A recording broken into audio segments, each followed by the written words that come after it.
Hi, and welcome to the latest episode of Mrs Mummypenny Talks. We're on to episode 3, and today we're going to be talking about budgeting. I promise you it's going to be interesting because I have a guest to talk all about budgeting. It's not the most boring subject in the world of finance. We promise. Faith and I are going to bring you the joys of budgeting and just tell you about the importance of it and how to do it and how it will help you get in control of your finance. So welcome to Faith Archer. Glad to be here. We have done so many podcasts together. I've lost count of how many we've done. But Faith runs the blog Much More with Less and puts lots of pretty flower pictures on her Instagram. I do. Very budget friendly. All the things you can enjoy out there, getting out in the fresh air, enjoying your garden without spending a penny. It's a little, your Instagram feed is, so I've curated my Instagram feed of the people who I actually see. So I only see things that are beautiful, that inspire me. So flowers, pictures of Cornwall, countryside. I'm just not into anybody that makes me feel bad in any way. So your feed is good. Glad to hear it. So yes, We've I think Faith was one of the first bloggers I ever met in our world. You're right back at the beginning, and we've both been doing it for a really long time. We've got a lot of similarities with what we write about, but a lot of differences.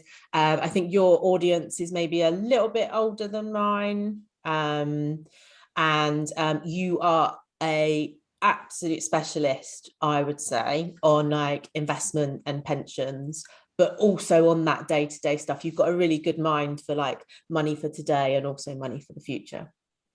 I think it's that combination of things. So I'm a mum of 2, and we made the big leap from London out to Suffolk 7 years ago now. So there was an element of switching up our lifestyle. So we focused more on time together rather than spending money, and we had to bring our costs down.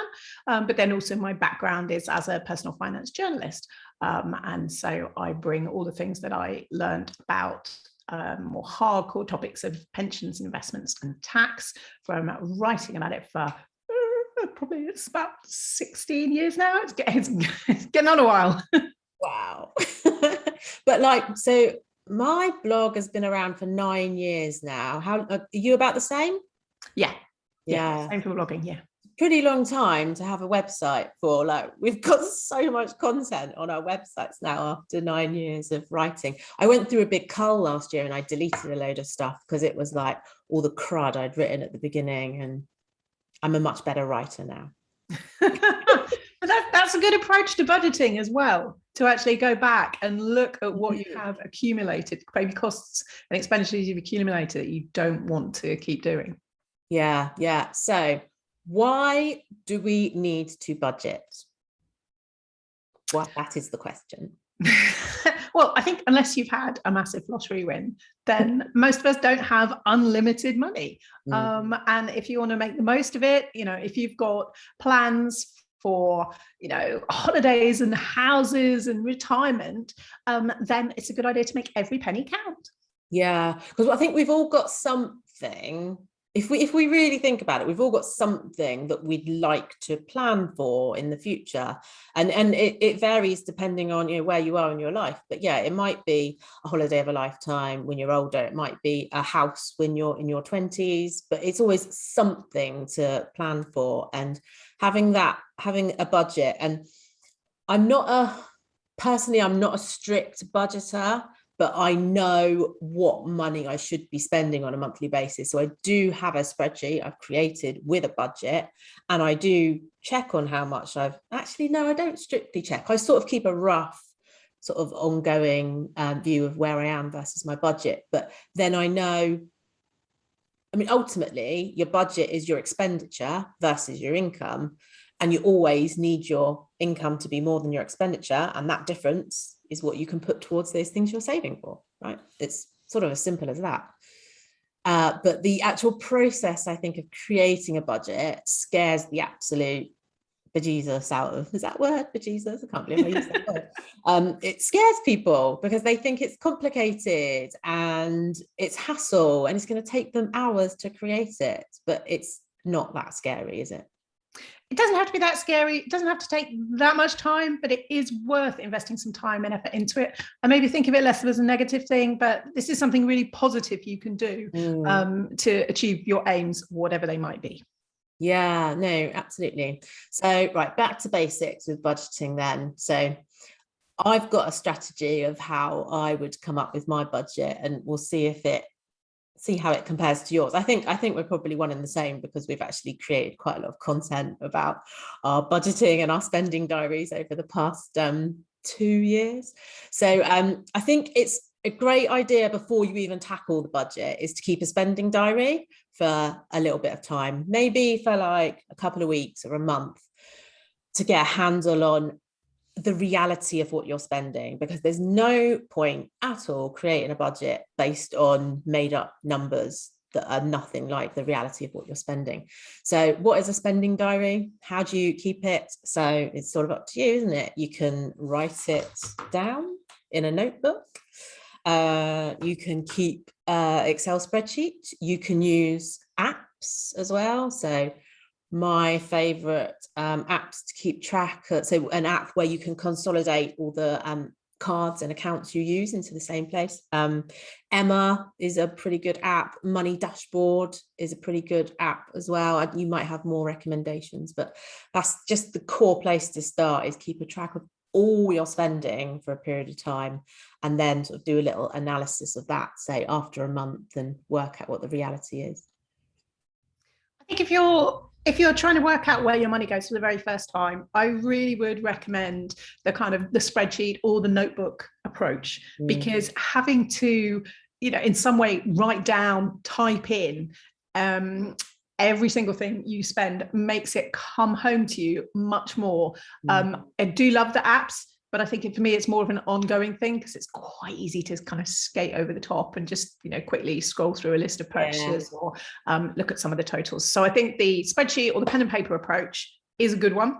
If you're getting started with budgeting, absolutely do that for a few weeks to get an idea of your day-to-day spending, but then have a look at your bank statements and your credit card statements as well, because if you think about it, there are loads of things that you don't actually buy every week. You've got to take account of things like Christmas and birthdays and summer holidays, because those can be really chunky expenditure. Maybe things like car insurance and so on that only come up once a year, slightly more frequently. There's certainly not going to be every week, and you can't construct a budget that doesn't include those less frequent costs. I think the act of, I just want to go back to the act of writing that spending diary, because I have just embedded into my weekly routine now on a Monday morning, no fail. So I have basically 3 accounts I use. So I've got my American Express credit card. All my purchases go through on that. I pay it off in full each month, which sounds like Martin Lewis, doesn't it? Where you say that, because he always goes on about credit cards, pay them off in full each month. Yes, in full, on time. In full, on time, so you don't pay any interest. But I get really good rewards back from my American Express card. That's why I use an American Express, and most places except Amex now. And then I've got my First Direct. I've still got my First Direct current account. I've never switched. I've had that since I was 21. It's like the longest relationship in my life with a bank. How sad is that? I know I have family, obviously, who I've got relationships with. Wow, you back. I really should switch though, to take advantage of one of those switching offers that I keep reading about but just never do. But anyway, and I've got a Starling business account, so I go through all those, and then that picks up, like you said, it picks up my bills, it picks up all the kind of random stuff you've forgotten about because you just paid with a card, and then my I don't really use cash anymore, but obviously there will be people out there using cash, but I make sure that all of those cash transactions are included as well. And what it does on that Monday morning, and I'll give you a specific example of when I did it yesterday, because we're recording this on a Tuesday.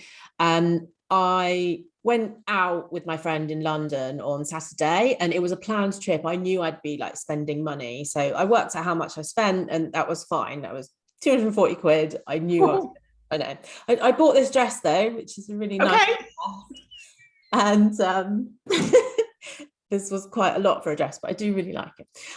But I also picked up that I'd spent £45 in the middle of the night when I was awake with like stress from the house that I'm trying to buy. I'd spent 45 quid in the middle of the night based on an Instagram picture, and bought like 2 dresses for 45 quid. So it was a hugely emotional purchase. Yeah. When I was stressed, like insomnia, and I shouldn't have done it.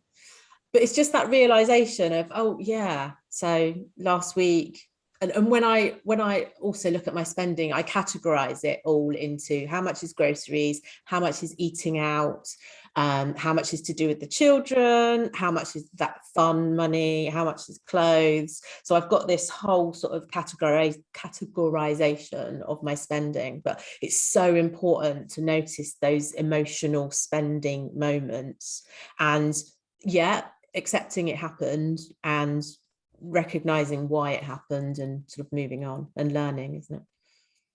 I think categorization can also help just the process of adding it up. Because, for example, any one takeaway meal out, coffee might not be that expensive.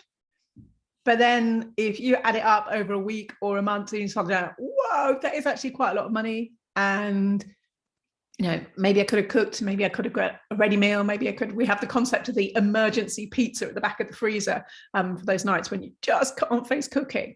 There are, if you're trying to make a wider gap between what you spend and what's coming in, what's going out, then thinking of easy ways that you can cut costs and bring your budget categories down, seeing the totals that you spend in different categories can make a massive difference. Yeah, hugely. And that's I'm not going to refer back to our spending diary comparison work. We did too much, but we on several occasions over lockdown, we both kept spending diaries at the same time and compared our spendings, because we don't have too dissimilar lifestyle of family and 4-bedroom houses, all that kind of stuff, and the same sort of jobs. And it was really interesting to compare spending, and certainly where I spent a lot more than you. I mean, I suppose not that you should really compare too much to other people, but I spend loads more on eating out and takeaways and stuff than you do. But I think you spend more on groceries, so we'd sort of end up being about the same sort of money spent on foods. But I could already see there was such an opportunity for me to cut my food spending right back by just spending less on Deliveroo and treat food, which I have been spending a lot less on recently because I'm on a health kick. Excellent. Yeah. So categorization is really great, and I know this is a lot of information that we're talking about. So if you need a copy of a spending diary, an Excel spreadsheet, I have that, and I will pop a link in the notes of this podcast and the YouTube video, so you can go and download a copy of it, because I'm going to bring out the book and refer to the book. So in this, it's got loads of really useful links to spreadsheets that will help you. So it's the tool I created to go with this book. So yeah, you don't have to create it from scratch, because we've got a really good list of the categories, haven't we, that literally cover everything you could possibly think of in life. So let's go to the actual creation of the budget. Now you've done your spending diary and you've got your information on what you are spending, and you can then start creating your budget. So I think split your budget into, well, this is what I do. I split it into separate parts. So the first part of my budget is like the essential bills part, where you put your sort of the things that are going to come out each month. So the mortgage, the energy bills, the broadband, the mobile phones, all those regular bills, insurance. I could go on and on. And then let's finish the budget bit. Then I've got a section which covers sort of all my monthly spending, all the stuff that goes on to that American Express bill that's paid off in full. So the food, clothes, stuff that's child related. So be that, clothes for them, pocket money, after school activities, petrol is another one that goes into there, eating out is another one that goes into there. And of course, you've got details of all that kind of stuff because of your spending diary. So that's sort of the next section. And then the third section of expenditure is then the stuff that you've already alluded to. It's the stuff that doesn't necessarily happen each month.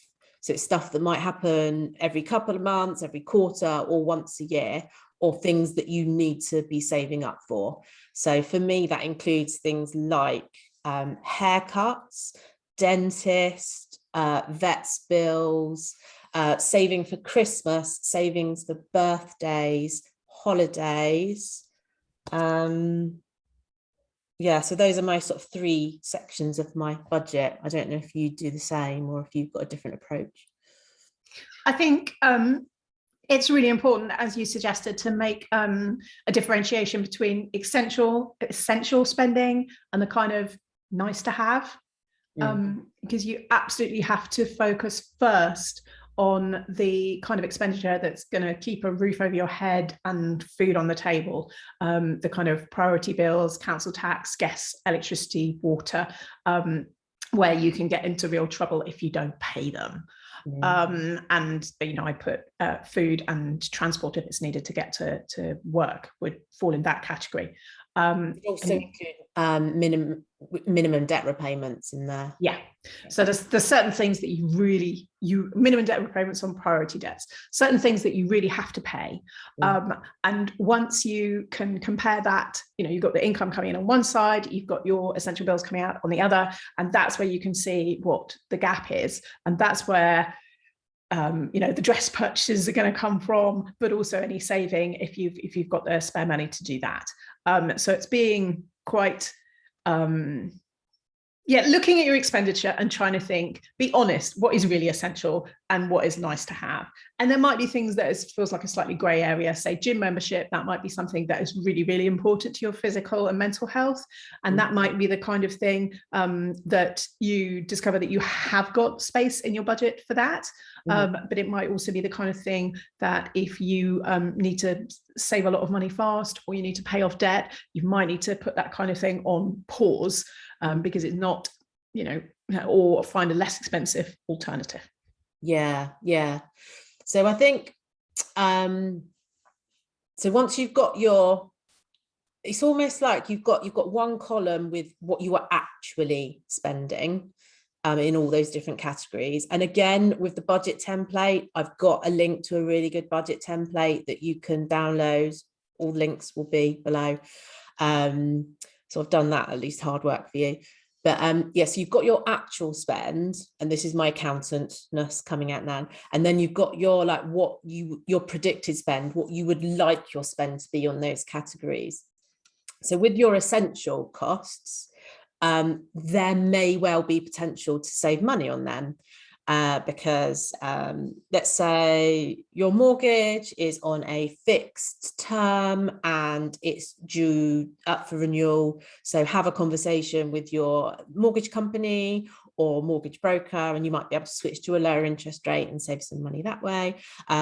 Energy switching. I've had a lot of conversations with radio stations today about energy already too, and it's only like nearly 11 in the morning. It's you need to switch your energy each year. Simple as that. Or just do a comparison and see if you can save some money. Broadband, same. Insurance is the same. Mobile phones, the same. Whenever your contract comes up for renewal, see if you can save. But also rationalize them down. I remember with your mobile phone, do you really need a new mobile phone every 2 years? You don't, because I know that I was able to survive the 3 years on my old phone before it died a complete death. But I was able to go on SIM only for a year, which was like 17 quid a month rather than 45. So you can actually strip quite a bit out of your essential money. And then when you go to your non-essential spends each month, then it's exactly what you said. Just rationalize, like maybe you've spent £200 a month on clothes. If you want a budget and you want to work towards paying off debt or increasing what you're putting into your savings, then maybe you need to put that £200 down to £100 for a month. Don't be unrealistic about it, and don't be I'm not up for like huge restriction and a budget being something that, like a really extreme diet. I want it to be something that you're happy working towards and something you're really positive about. So like with my food spending, I know that I spend around £500 a month on food and eating out, maybe more actually, maybe more like 600. So if I could just aim to get that down to 450, that's 150 stripped out of my budget. It's still a healthy £450 budget, but you're taking a step down, aren't you, in that sort of first budget, particularly if it's the first time you've ever done a budget. One of the things I always recommend if it's the first time doing a budget, if you've had your spending diary, you've been through your credit card and your bank statements, look out for the regular payments. Because as Lynn said, if you've got essential bills, then those are the ones that, look at each one in turn. Can I get the same thing for less? And those are actually really good places to make savings because they don't affect your lifestyle. Changing electricity company, changing broadband company, you should get equally good service. You're just paying less for it each month. So that's a real win-win if you can invest a bit of time in doing that switching.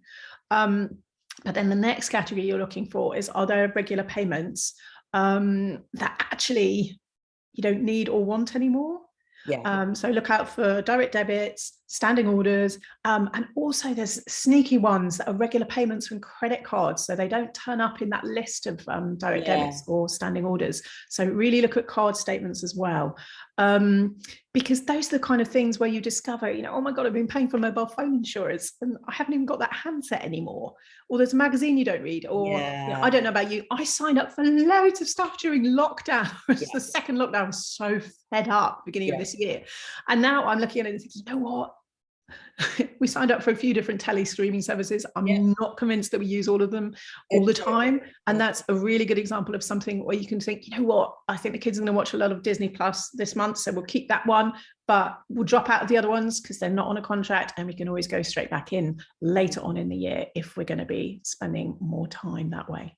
I think at one point I had Disney Plus, Netflix and Amazon Prime, 3 TV subscriptions plus the TV license.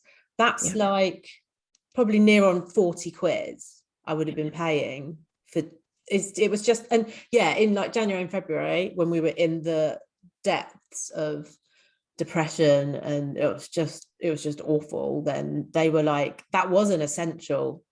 It wasn't essential then, but it's certainly not all these months later. And I've been paying for all of them for a lot of this year. I went through this process about 6 weeks ago where I did a big rationalization. So that's the other point to mention about budgets, isn't it? It's so you've got this, you've got your initial budget you create, but I like to go back and sort of double check on it every, I don't know, like 3 or 4 months, because stuff does sneak in. Or you might be like, oh yeah, I just want to keep Amazon Prime going for a little bit more to watch this series, and then you forget about it for like 2 or 3 months, and it's just worth going into that budget every quarter and getting rid of the stuff you actually don't want. Yeah, the killer is the really good offers on subscriptions when it's kind of half price or free for the first month, some kind of discounted rate, and you might have the best of intentions when you sign up. Of course I'm going to cancel it. Of course I'm going to cancel it before the time's up. Going through your statements at regular intervals can help catch those things and then make sure that you actually do cancel them.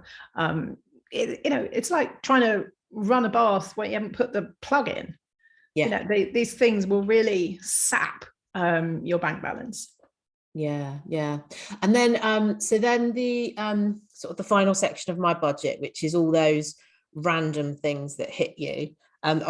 What I do with my budget is, so I've worked out what all of those more random costs, like birthdays, Christmas, holidays, dentists, I've worked out how much those cost on an annual basis.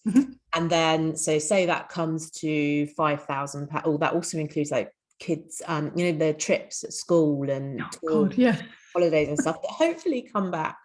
My son's meant to be going to Paris in Easter for a hockey tour. We'll see if that happens. I'd hope so. But they're a lot of money, those school trips, aren't they? So you have to make sure you set money aside for them. So yeah, let's say that comes to 5,000. So then on a monthly basis, I can't work out the maths, that's about 420 quid, something like that. About 420 a month. And so I just plot that into my budget as well, as to that's how much I need to leave us set aside for those random annual things that happen. So yeah, don't forget to reassess your budget every few months. And then as I said, I'm not too obsessive with comparing my monthly expenditure to my budget, but I know roughly where I am. And I suppose the other thing to do as well is sometimes you might need to up your budget, your expenditure a little bit. I know after lockdown ended and we were given our freedom to go out again, my spending went up quite dramatically, but I allowed that in my budget because I wanted to see all my friends that I hadn't seen for like 2 years, and I wanted to go out, and it was stuff that was bringing me joy and happiness. So I was, as long as you can afford it in your budget, then that's an acceptable thing to do. Because I suppose inevitably you, as we said at the beginning, your budget is a comparison of your expenditure to your income, and your income, oh well, I'll say it as it is, your income needs to be more than your expenditure, otherwise you are going to get deeper and deeper into debt. And I know a lot of people are in this situation, but there's all these ways we've described of how you can sort of draw that back, reduce your expenditure, and make that gap between the income and the expenditure as big as possible to pay off debt, to put money into savings, and to save for all those nice things in the future that might be like this year or in a few years time, or like very far down the line, by putting money into your pension, which is also in my budget.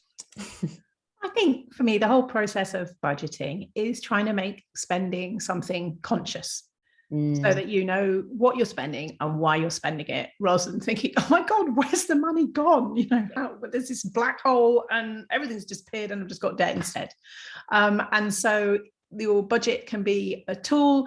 If you have got a bit of spare cash, then absolutely you can make a conscious decision. You know what, I want to go out, I want to book that holiday, I want to invest. We just bought some garden furniture, for example, that's going to make such a massive difference to how we use our garden. But we're certainly not going to be doing that every week. But on the other hand, if money is tight, if money is particularly tight, maybe you're still on furlough, in between jobs, just moved out, for whatever reason, trying to pay off debt. If money is really tight, then your budget can be that tool that says, okay, here's what I've been spending up to now. I need to tighten my belt. I'm going to put some things on pause. I'm going to cut some expenditure out. Doesn't necessarily have to be forever, but I'm going to be very conscious of spending less for a while until I've solved this problem. Yeah. And keep that spending diary. It's the best way to be conscious about your spending. It really is. Like on a daily, that's why I like the paper method, on a daily basis, because if you leave it a couple of days, you're going to forget stuff. Like at the end of each day, just for the beginning of the next morning, write down what you spent the previous day and just think about those purchases. So sometimes I take things back and get a refund. When I've reflected, actually, I shouldn't have bought that dress. Not this dress, because I'm wearing it. And keeping that one. But this is where sometimes I think my habit towards procrastination actually comes in handy, because I will agonize over purchases, but it does mean it probably I don't spend so much overall. And I think there's meant to be quite a good discipline to get into if you are concerned about your spending. Is if you're shopping online, put something in your basket, then go away. Don't buy it then. Leave it 24 hours and you can come back to it and you can think, okay, do I really want this? Do I really need this? Can I really afford this? And if the answer to all of that is yes, brilliant, go ahead, go for it. But if you have time to reflect and you're like, you know what, I don't need or want that, and money's tight, then you can let that purchase go. So sometimes I think putting a bit of a gap between the intention and carrying it out, because we are surrounded all the time by prompts to buy. There's a massive marketing and advertising and branding industry surrounding us with all these pressures to consume. So you kind of give yourself a break, acknowledge that, and then think, okay, I don't want to have to do what they want me to do. I can use my money how I choose to. Yeah, I love that. I need to work out how to get a refund on that 45 quid middle of the night purchase. It was from some random clothing brand as well. I don't know why I did it. It's just annoying. Anyway. Yeah. Do you know what the other thing doing my spending diary does, which is great? So last week I had like a couple of things where I was like, oh no, I need to make sure I arrange a refund for those. So like I got the train on Wednesday into London and the train was cancelled on the way home. So my journey was hugely delayed and I had to get a taxi in the end and it cost me 17 quid for the taxi.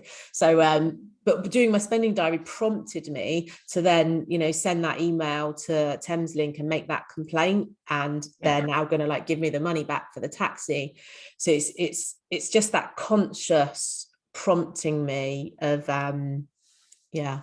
getting refunds for stuff that I should. And also it does prompt me to oh my god, that Amazon Prime membership's gone out again, like I really must cancel it. HelloFresh is the one that keeps getting me at the moment, because I trialed it for I started trialing it in July because I got a really good like half price offer for like 4 boxes.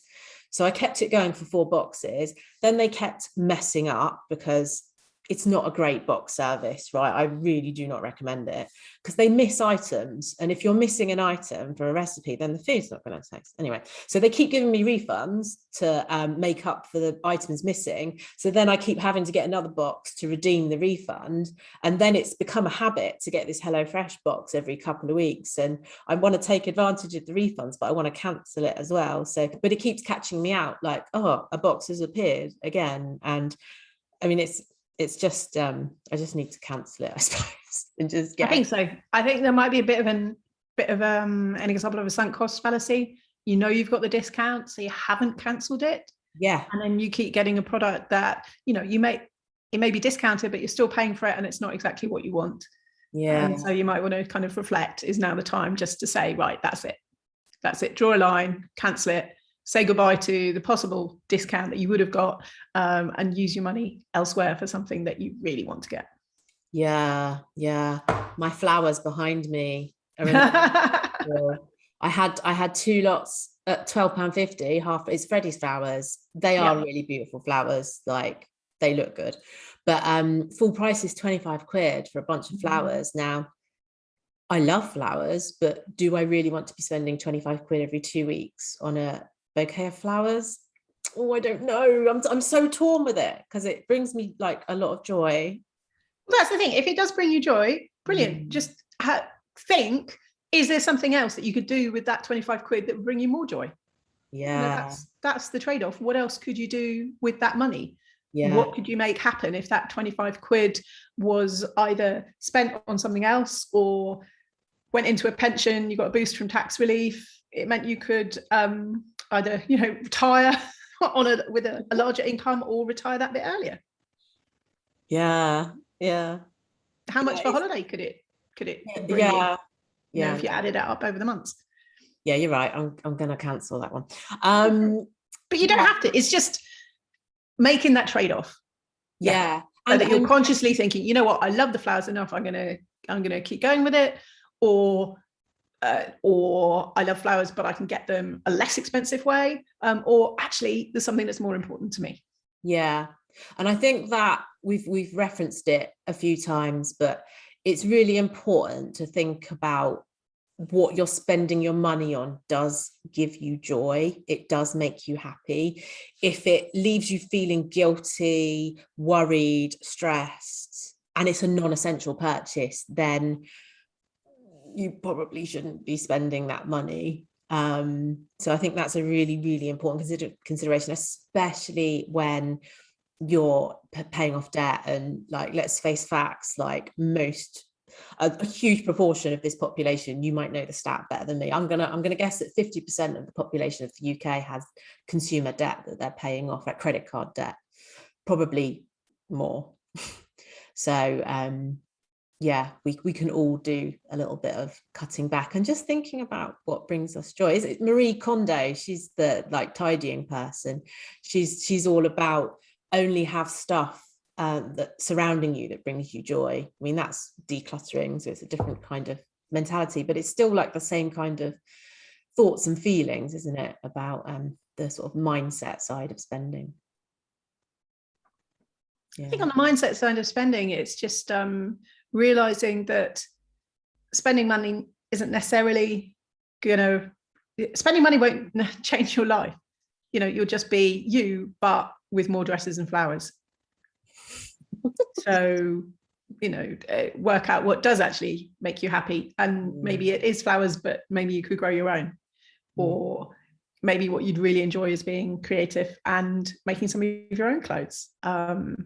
So yeah, questioning, if keeping up with the Joneses is making you sit with worry because you don't have that money, you're spending more than you have, then maybe look for other ways to live.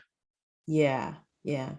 And just to reassure people, we're not preaching from a position of what's the right word to use? I've been nobody's perfect. Well, we've both been there, but like I got myself, and this is highly publicized, so I'll only summarize the story, but I got myself into a right state with debt in 2017 was when I took my head out of the sand and actually sort of added it all up.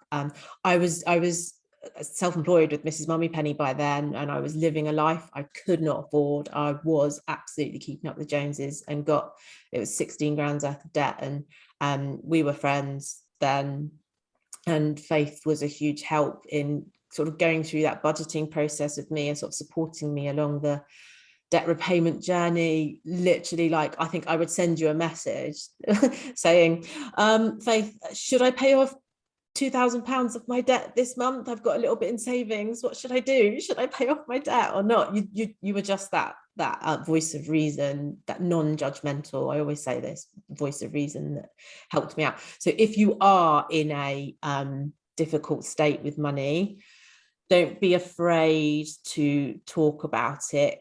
I mean, pick the right people to talk to, because you do need that kind, considerate, non-judgmental person who can provide you with a bit of a different perspective, I think, on your life and your spending. But I really think sharing your worries and your concerns about money with another person, or your friends or people, or your partner or whatever, it will really, really help, because if it's all in here, you're the only one. I've been there, right? It affects your mental health hugely. It's one of the biggest reasons why there's mental health issues in this country, and why people commit suicide is financial issues. So absolutely, like, talk to people or charities like Step Change, Christians Against Poverty, Citizens Advice Bureau. They are free, they're extremely busy, but they will help. I would absolutely agree that there is no money problem that is too big to tackle. There is always something you can do, and getting support, whether that's a friend with a listening ear, or if you've looked at your finances. One of the key things is, if you can't afford your essential bills and your minimum debt repayments, that if you're on top of your essential bills and on top of your minimum debt repayments, then there's stuff that you can do yourself to sort things out. You can budget, work out where to cost out, you can start tackling it. But if you are in a position where those things are bigger than your income, that is the time. Absolutely reach out to the debt charities. And quite a lot of them, you might not necessarily be able to get an in-person appointment straight away, but things like step change, national debt line, citizens' advice, they have really good materials on their websites that can help you through. You may be able to contact people online or by phone as well. And I don't think there's ever anybody who's ever said, I wish I hadn't reached out for help earlier. You know, it's always worth doing. There is someone somewhere that can help. Yeah, absolutely. And so episode 4 of this podcast is actually going to be all about debt, with debt camel expert Sarah Williams, who I'm very excited to talk to her about debt, because she knows literally everything, and she is a debt advisor herself. So yeah, if you're listening to this and you're thinking, oh, I really need to get a handle on this and sort it out, then episode 4 is going to be the one for you. So you just have to wait a week for that one to come out. Episodes come out every Tuesday. Okay, that was brilliant. I think we've covered everything there. So Faith, tell people how they can read your website and find you on social media and etc. etc. Well, my blog is muchmorewithless.co.uk. I'm also on Instagram and Twitter at muchmore_less. I've got a Much More With Less Facebook page, and also a closed Facebook group, the Much More With Less Money Saving Year Facebook group, which has the really simple, supportive community, and it has the advantage, because it's a closed Facebook group, that if you're asking questions about money or responding to other people with suggestions, it just stays within the group. It's not splashed all over your public Facebook feed for everybody else to see. Yeah, cool. And we should also talk about our challenge, shouldn't we? Yeah, when it comes to budgeting, this is a big one. We should touch on that, because we are starting that next Monday. Yes. Next Monday. Oh my God. That'd be the 27th of September.